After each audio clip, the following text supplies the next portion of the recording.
ایک ایسا بادشاہ جس نے پوری کائنات کی سیر کی، مشرق سے لے کر مغرب تک۔ ایسا بادشاہ جسے یہودی اپنا ہیرو مانتے ہیں۔ ارے وہ ہمارے بادشاہ ہیں۔ جس نے یہودیوں کو غلامی سے آزادی دلائی۔ ایسا بادشاہ جس کا ذکر اللہ تعالیٰ نے خود اپنی کتاب قرآن مجید کی سورہ الکہف میں کیا۔ وَيَسْأَلُونَكَ عَنْ ذِي الْقَرْنَيْنِ،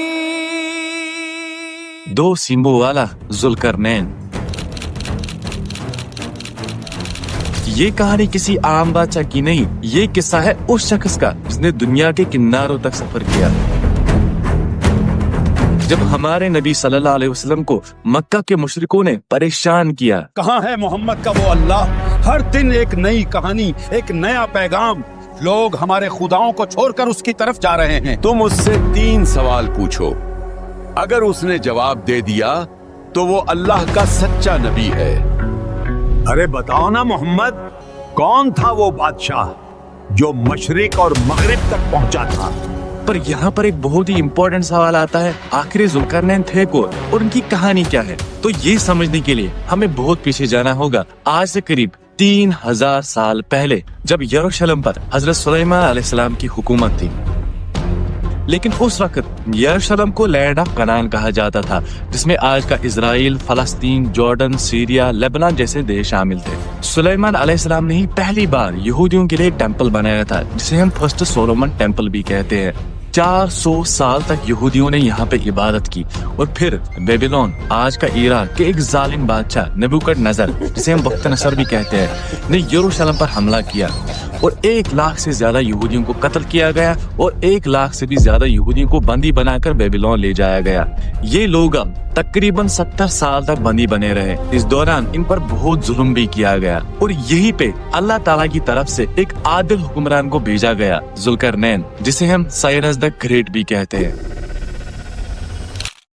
ان 70 سالوں میں ہی حضرت عزیر علیہ السلام بھی پیدا ہوئے تھے، جنہیں اللہ تعالیٰ نے 100 سالوں تک سلایا تھا۔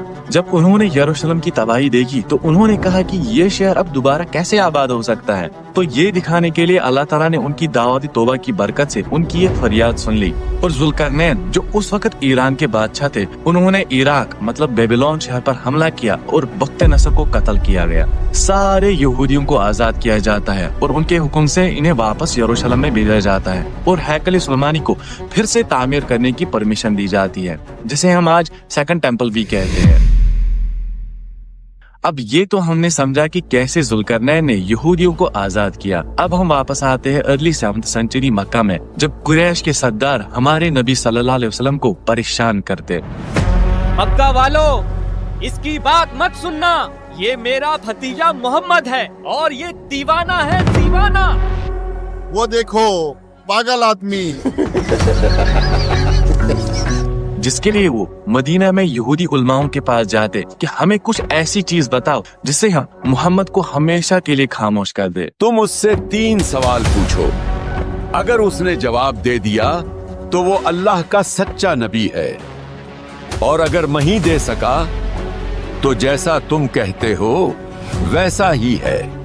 اب وہ 3 سوال کیا تھے؟ پہلا، ان نوجوانوں کے بارے میں بتاؤ جو بہت ٹائم تک غائب ہو گئے تھے، مطلب اصحاب کہف۔ دوسرا، اس شخص کے بارے میں بتاؤ جس نے زمین پر مشرق اور مغرب کا سفر کیا تھا، یعنی ذوالقرنین۔ اور تیسرا، روح کیا ہے؟ اب اسلامک پوائنٹ آف ویو سے ذوالقرنین کی کیا کہانی ہے وہ ہم دیکھتے ہیں۔ ذوالقرنین کا مطلب ہے 2 سینگوں والا، مطلب ان کی ہیلمٹ میں 2 سینگیں تھی۔ قرآن شریف سورہ الکہف کی آیت نمبر 83 سے اللہ تعالیٰ فرماتے ہیں، اے نبی، وہ تم سے ذوالقرنین کے بارے میں پوچھتے ہیں، کہہ دو کہ میں اب تمہیں اس کا کچھ ذکر سناتا ہوں۔ قرآن بیان کرتا ہے کہ انہوں نے 3 سفر کیے تھے۔ پہلا سفر ویسٹ کی طرف، مطلب مغرب کی طرف۔ ذوالقرنین جب مغرب کی طرف چلے تو وہ ایک جگہ پہنچتے ہیں جہاں سورج ایسے لگتا تھا جیسے کیچڑ بھرے پانی میں ڈوب رہا ہو۔ وہاں انہوں نے ایک قوم پائی۔ اللہ نے ان سے فرمایا، ذوالقرنین تمہیں اختیار دیا گیا ہے، چاہو تو ان کو عذاب دو اور چاہو تو ان کے ساتھ نرمی سے پیش آؤ۔ اب یہاں پر کچھ لوگ کہتے ہیں کہ ارتھ تو فلیٹ ہے یہ آیت پیش کر کے،